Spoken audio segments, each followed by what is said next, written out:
হ্যাঁ গো রাধিকাদি, এবছর আমাদের ইলিশ উৎসব হবে তো, নাকি এবছরও বৃষ্টির কারণে সমস্তটা ভেস্তে যাবে? কি করে বলবো বলো বোন, সবই তো গ্রামের পুরুষ মানুষদের মতিগতি, ওদের কথার ওপরে তো চলে না, তাই ওরা যেটা ঠিক করবে সেটাই হবে। কিন্তু দিদি, এবছরও তো আগের বছরের মতো প্রচণ্ড বৃষ্টিপাতের সম্ভাবনা আছে। তাহলে তোমার কি মনে হয়, গ্রামের পুরুষ মানুষরা এবছরও সম্মত হবে? গ্রামের সমস্ত পুরুষ মানুষের কথা তো বলিনি, বেশিরভাগ জনই তো ইলিশ উৎসবের পক্ষে, কিন্তু ওর মধ্যে কিছু মাতব্বর লোক আছে যারা মাঝখানে থেকে সমস্তটা কেচিয়ে দেয়। তুমি বলো বোন, এই ইলিশ উৎসব হলে কত লোকজন আসে আশেপাশে গ্রাম থেকে, আর যারা ইলিশ উৎসবের দোকান দিয়ে বসে তারা কম মুনাফা করে। হ্যাঁ দিদি, এবার আমাদের গ্রামের মেয়েদেরকে কোমর বেঁধে লাগতে হবে, না হলে এবছর যদি জোর জবরদস্তি না করা হয় তাহলে কিন্তু এবছরের নদীর পাড়ের ইলিশ উৎসব আর হবে না, এই বলে দিলাম। আচ্ছা কাকলি, আমার মাথায় না একটা পরিকল্পনা এসেছে, তুই বল তো পরিকল্পনাটা কেমন হবে? কি পরিকল্পনা দিদি, আমাকে খুলে বলো তো।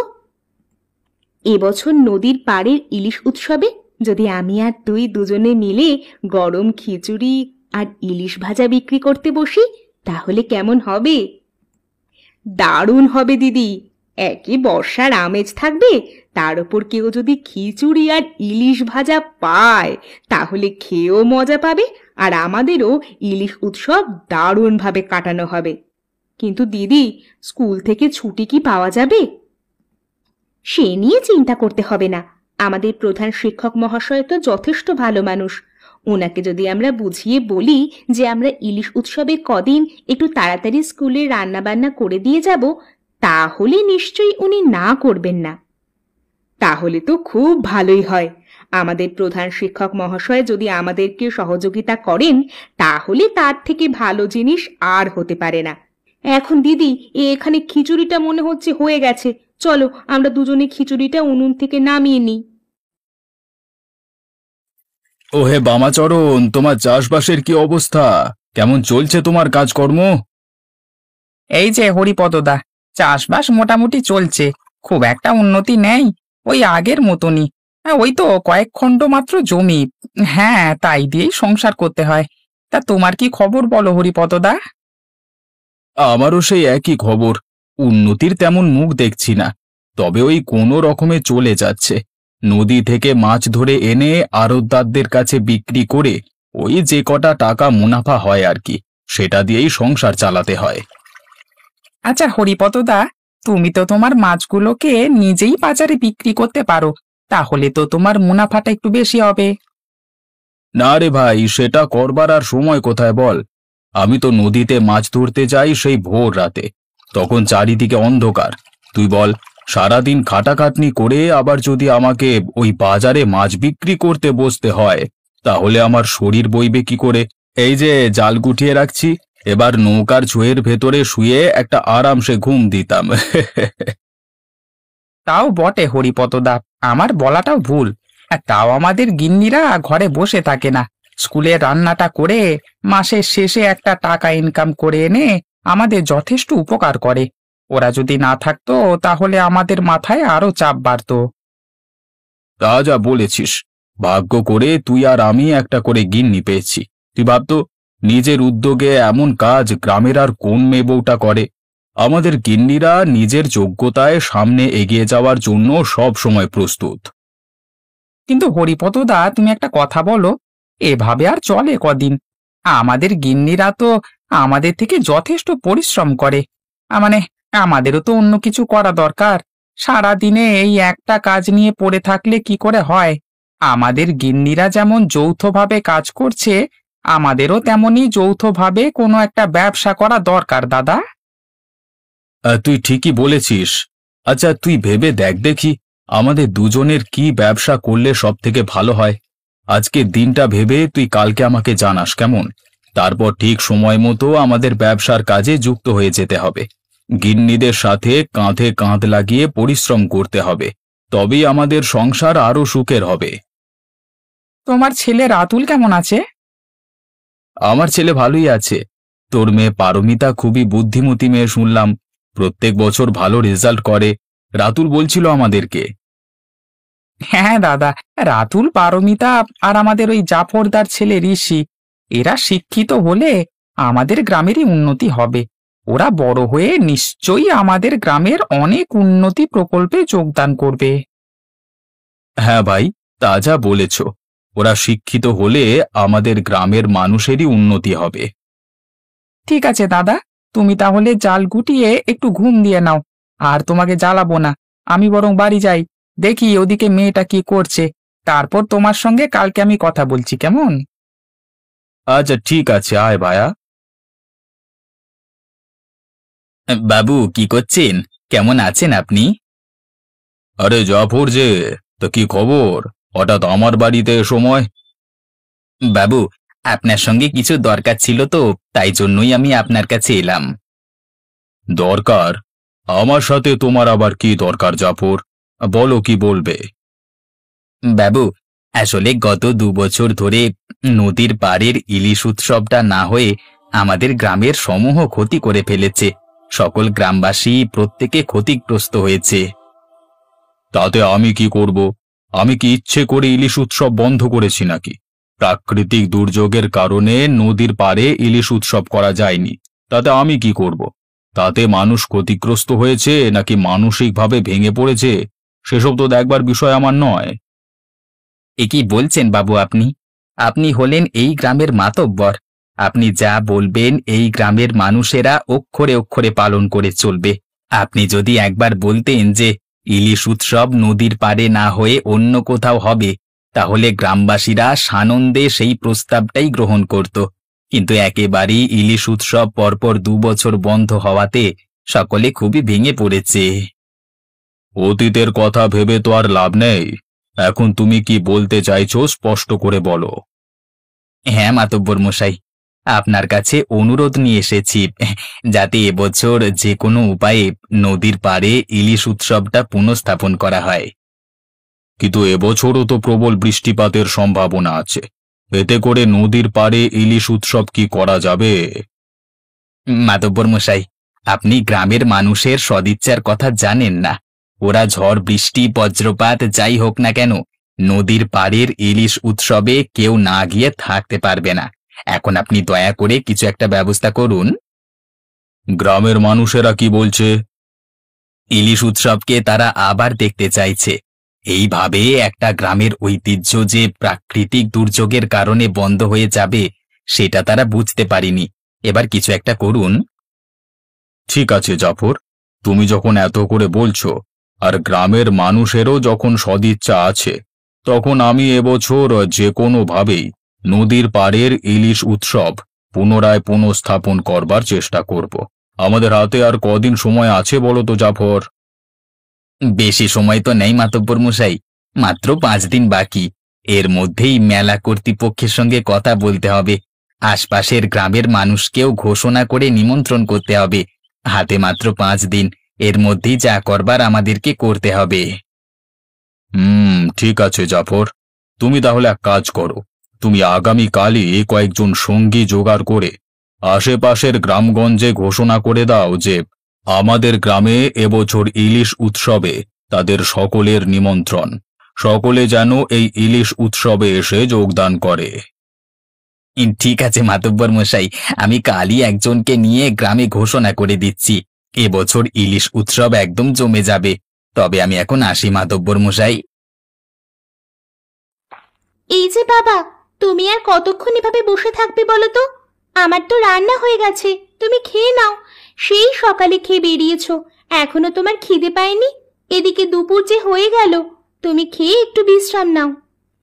না রে মা, তোর মাকে ছাড়া আমি কি খেতে পারি? তোর মা স্কুল থেকে ফিরুক, তারপর আমরা 3 জনে মিলে একসাথে বসে খাবো। ওদিকে মা এলে কিন্তু আমাকে চেঁচাবে, বলবে তুই বাবাকে খেতে দিসনি কেন? তখন আমি কি বলবো? তোকে কিছু বলতে হবে না মা, যা বলবার আমি বলবো। এখন তুই আয়, আমার কাছে একটু বস দেখি। না বাবা, তুমি যখন খাবেই না, তাহলে তোমার কাছে এখন বসে থেকে লাভ নেই। আমার কিছু লেখা বাকি আছে এখনো, মা স্কুল থেকে না ফেরা পর্যন্ত আমি তাহলে তাড়াতাড়ি গিয়ে লেখাটা শেষ করে নিই। তুমি বসো।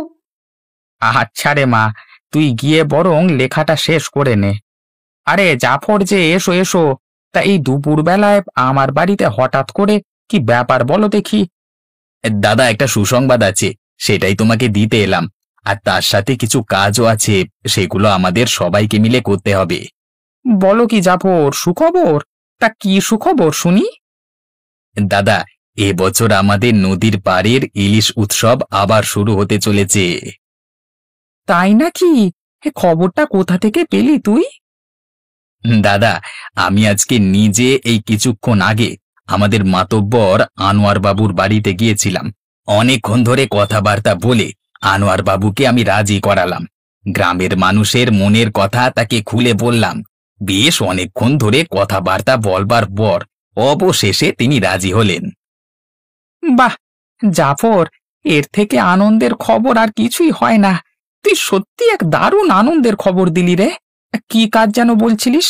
বল আমাদেরকে কি করতে হবে, আমরা সবাই মিলে কাঁধে কাঁধ লাগিয়ে কাজ করব। দাদা, আনোয়ার বাবু বলেছেন আমাদের গ্রামের কাউকে সাথে নিয়ে পাশের গ্রামসহ অন্যান্য গ্রামে আমাদের নদীর পাড়ের ইলিশ উৎসবের ঘোষণা করে দিতে। তাই আমি ঠিক করেছি, কালকেই আমরা শুধু পাশের গ্রামে নয়, দূর দূরান্তের অনেক গ্রামেই আমাদের ইলিশ উৎসবের কথা ঘোষণা করে দেব, যাতে অনেক মানুষের আগমন হয় আমাদের ইলিশ উৎসবে। সকলে মিলে জমায়েত হলে দারুণ আনন্দ করা যাবে। কথাটা তুই ভুল বলিসনি জাফর। ঠিক আছে, কালকে আমি খুব ভোরে জমি থেকে ফিরে এসে সূর্য উঠবার সাথে সাথেই দুজন মিলে বেরিয়ে পড়ব আমাদের নদীর পাড়ের ইলিশ উৎসবের কথা ঘোষণা করতে। সত্যি রে, আমার খুব আনন্দ হচ্ছে। তুই যদি না থাকতিস জাফর, তাহলে জানতাম না যে ইলিশ উৎসব আবার কবে থেকে শুরু হবে। না দাদা, আমি আর কি করলাম বলো? গ্রামের মানুষের ইচ্ছের কথাটা আমি শুধু আমাদের মাতব্বর আনোয়ার বাবুর কাছে তুলে ধরেছি, তার থেকে বেশি তো কিছু করিনি। আর সত্যিই তো, গ্রামের একটা ঐতিহ্য ধীরে ধীরে এইভাবে শেষ হয়ে গেলে আমাদের গ্রামের আর কোনো মূল্য থাকবে তুমি বলো? অবশ্যই না। প্রয়োজনে আমাদের নাছোড়বান্দা হয়ে গ্রামের ঐতিহ্যকে সারা জীবন টিকিয়ে রাখতে হবে। না হলে আমাদের পরবর্তী প্রজন্ম আমাদের কাছ থেকে কি শিখবে বল দেখি? সারাদিনই কাজ, বাড়ি আর বাড়ি আর কাজ, এইসব করেই কি তারা জীবন পার করে দেবে? আর অন্য দিক থেকে দেখতে গেলে গ্রামের ঐতিহ্য শেষ হয়ে গেলে সেই গ্রামে মানুষের বসতিও ধীরে ধীরে কমে আসে, বুঝলি? তা যা বলেছ দাদা, তাই তো বেশিরভাগ লোক শহরের দিকে উঠে চলে যাচ্ছে। সেখানে আর যাই হোক, শহরে ঐতিহ্যটা কিন্তু বজায় আছে। তারা কোনো কারণেই সেই ঐতিহ্যটাকে হাতছাড়া করেনি। একদম ঠিক বলেছ জাফর। ঠিক আছে, তাহলে কালকে তোমার সঙ্গে দেখা করছি আমি। ঠিক আছে দাদা, আমি তবে এখন এলাম কেমন? কালকে কিন্তু যত কাজই থাক, আমি আর তুমি মিলে গ্রামে গ্রামে ইলিশ উৎসবের ঘোষণা করতে যাচ্ছি। একদম ভাই, আমার কথার কোনো হেরফের হবে না। বাবা, আমি ঘর থেকে যে কথা শুনতে পেলাম সেটা কি সত্যি? সত্যি আমাদের গ্রামের ইলিশ উৎসব পুনরায় হতে চলেছে? হ্যাঁ রে মা, আবার আমাদের ইলিশ উৎসব হতে চলেছে। যত দুর্যোগই আসুক না কেন, কোনো বাধাই আমরা মানব না। আমরা সকলে মিলে আমাদের ঐতিহ্য নদীর পাড়ের ইলিশ উৎসবকে টিকিয়ে রাখবই রাখবো। কি মজা, কি মজা! আচ্ছা বাবা, আমি আমার বন্ধুদেরকে তাহলে আজকে বিকেলে খবরটা দিচ্ছি। তারা নিশ্চয়ই খবরটা শুনে খুব খুশি হবে। তা বন্ধুদেরকে কি খবর দেওয়া হবে শুনি? কি খবর শুনে তারা আনন্দিত হবে? মা, তুমি জানো আমাদের গ্রামের ইলিশ উৎসব আবার শুরু হতে চলেছে। এইমাত্র জাফর কাকা এসে বাবাকে বলে গেল। তাই নাকি? এ তো খুব দারুণ খবর। তাহলে শেষমেশ আমাদের নদীর পাড়ের ইলিশ উৎসব শুরু হতে চলেছে। এবারে আর কোনোভাবেই আমরা পিছু পা হব না, যত দুর্যোগই আসুক না কেন। হ্যাঁ, সে আর বলতে, কালকে আমি আর জাফর দুজনে মিলে আশপাশের গ্রামে ঘোষণা করতে বেরুবো আমাদের গ্রামের ইলিশ উৎসবে সকলের নিমন্ত্রণের জন্য। তাই নাকি?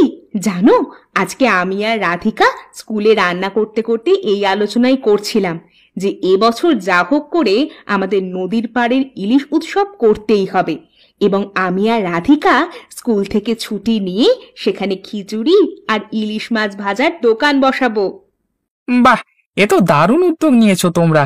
হ্যাঁ গিন্নি, সত্যি কথা বলতে হরিপদ দাদার সঙ্গে আমি আজকে আলোচনা করছিলাম, তোমরা পরিশ্রমের দিক থেকে আমাদের দুজনকে ছাপিয়ে যাচ্ছ। কি করব বলো, আমাদের দুজনের বসে থাকতে ভালো লাগে না, তাই জন্যই রাধিকার সাথে আমার এত মনের টান। আমাদের দুজনের সিদ্ধান্ত যেন একই রকম হয়।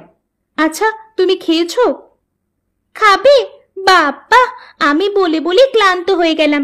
সে কোন সকালে বাবা খেয়েছে। বাবা সেই তোমার জন্য অপেক্ষারত হয়ে বসে আছে। তার মধ্যিখানেই তো জাফর কাকা এলো। সে কি, তুমি এখনো খাওনি? চলো, এক্ষুনি তুমি খেয়ে নেবে, চলো। আরে গিন্নি, শুধু আমি কেন, আমরা তিনজনেই এরপর খেতে বসবো। শুনুন শুনুন শুনুন, গ্রামবাসীরা সকলে মন দিয়ে শুনুন। এবছর আমাদের গ্রামে নদীর পাড়ের ইলিশ উৎসব আবার পুনরায় শুরু হতে চলেছে। যত দুর্যোগ, যত ঝড় ঝঞ্ঝাই আসুক না কেন, এই উৎসব হবেই হবে। আপনাদের সকলকে সেই উৎসবে আমন্ত্রণ করতে এলাম। আপনারা সকলেই ইলিশ উৎসবে যোগদান করে আমাদের এই নদীর পাড়ের ইলিশ উৎসবকে আরো সাফল্যমণ্ডিত করে তুলবেন। এটা কি শুনছি জাফর? এটা কি সত্যি? মানে আমাদের মাতব্বর মশাইয়ের অনুমতি আছে তো? আরে হরিপদ দাদা, জাফর একাই আমাদের গ্রামবাসীর তরফ থেকে মাতব্বর মশাইয়ের সাথে কথা বলে আমাদের গ্রামের ঐতিহ্য ইলিশ উৎসবকে পুনঃপ্রতিষ্ঠা করবার ব্যবস্থা করেছে। আরে জাফর ভাই, তুমি করেছো কি? সত্যি তোমার কাজের জন্য তোমার ধন্যবাদ প্রাপ্তি আছে। তুমি সত্যি করে একজন সাহসী মানুষ। আমরা তো মাতব্বর মশাইয়ের সাথে এ বিষয়ে কথা বলতেই পারছিলাম না। তুমি বলো তো ভাই, গ্রামের এইসব ঐতিহ্যবাহী উৎসবকে বন্ধ করে দিলে হয়? হ্যাঁ দাদা, সেই কারণেই তো আমি সাহস করে মাতব্বর মশাইয়ের সাথে কথা বললাম। ওনাকে অনেক বোঝানোর পর উনি রাজি হয়েছেন। তা তুমি কি আমাদের সাথে যাবে এখন দাদা? আরে না না জাফর, হরিপদদা এখন কি করে যাবে? দাদা তো এখন বিশ্রাম নেবে, অনেক আগে মাছ ধরতে গিয়েছিল তো দাদা। আরে না না ভাই, আজকে বিশ্রাম নেওয়ার কোনো প্রশ্নই ওঠে না। আমাদের ঐতিহ্যবাহী উৎসব পুনরায় শুরু হতে চলেছে। এর থেকে আনন্দের জিনিস আর কিছু হতে পারে না। আমিও তোমাদের সাথে আজকে গ্রাম গ্রাম ঘোষণা করতে বের হব। বাবা দাদা, তোমার ক্লান্তি যে আজকে একদম উবে গেছে দেখছি। হ্যাঁ রে ভাই, তোরা গ্রামের কাজে অংশগ্রহণ করবি আর আমি বসে থাকবো, সেটা কি হয়? আমিও তোদের সাথে যাব, চল। এস, আজকে থেকেই ঝড় বৃষ্টি শুরু হতে হলো। গ্রামের লোকেরা কত আনন্দ করে, কত মজা করে নদীর পাড়ের ইলিশ উৎসবের আয়োজন করলো।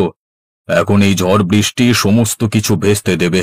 না না, আমার এখানে দাঁড়িয়ে থেকে লাভ নেই। আমাকে এখনই ছাতা মাথায় দিয়ে ইলিশ উৎসবের কাছে যেতে হবে, না হলে ওরা হয়তো এই আবহাওয়াতে ভেঙে পড়বে। আসুন আসুন বাবু, আপনার জন্যই অপেক্ষা করছিলাম আমরা। এখন আপনি এসেছেন, এরপর ইলিশ উৎসব আমাদের শুরু হবে। আপনি উদ্বোধন করবেন, চলুন। মানে আমার এটা দেখে অবাক লাগছে জাফর যে সত্যি এত ঝড় বৃষ্টি সত্ত্বেও আমাদের নদীর পাড়ের ইলিশ উৎসবে অনেক মানুষের সমাগম হয়েছে। আমি আপনাকে বললাম না, গ্রামের মানুষেরা মন থেকে চায় যে আমাদের গ্রামের ঐতিহ্য যে কোনো মূল্যে বজায় থাকুক। দেখুন না, এত ঝড় বৃষ্টি মাথায় নিয়েও সকলে আমাদের নদীর পাড়ের ইলিশ উৎসবকে সহযোগিতা করতে চলে এসেছে।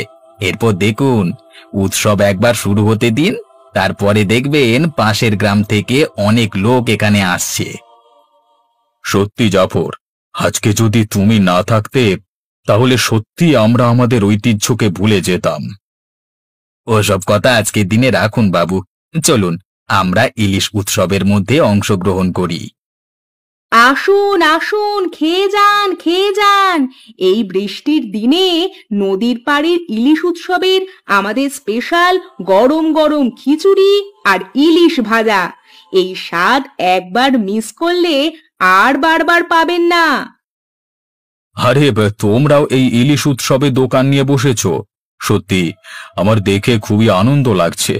তোমরা কি তবে স্কুলে যাওনি আজকে রান্না করতে?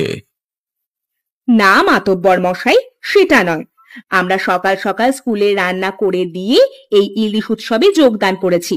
আমি আর রাধিকা দুজনে মিলে এই পরিকল্পনা করেছিলাম যে এই ইলিশ উৎসবে খিচুড়ি আর মাছ ভাজার দোকান দেব। বাহ বাহ বাহ বাহ বাহ বাহ, তোমাদের সত্যি এলেম আছে বলতে হবে। তোমরা যে সকলে মিলে এই নদীর পাড়ের ইলিশ উৎসবকে এতটা সাফল্যমণ্ডিত করবার দিকে এগিয়ে নিয়ে যাবে, সেটা আমি ভাবতে পারিনি। আরে লতা বৌদি, কই আমাদেরকে খিচুড়ি আর গরম ইলিশ ভাজা দাও দেখি, আমরাও খেয়ে দেখি কেমন হয়েছে। হ্যাঁ হ্যাঁ, অবশ্যই। আপনারা আসুন, আমার দোকানের ভেতরে এসে বসুন, না হলে যে ভিজে যাবেন।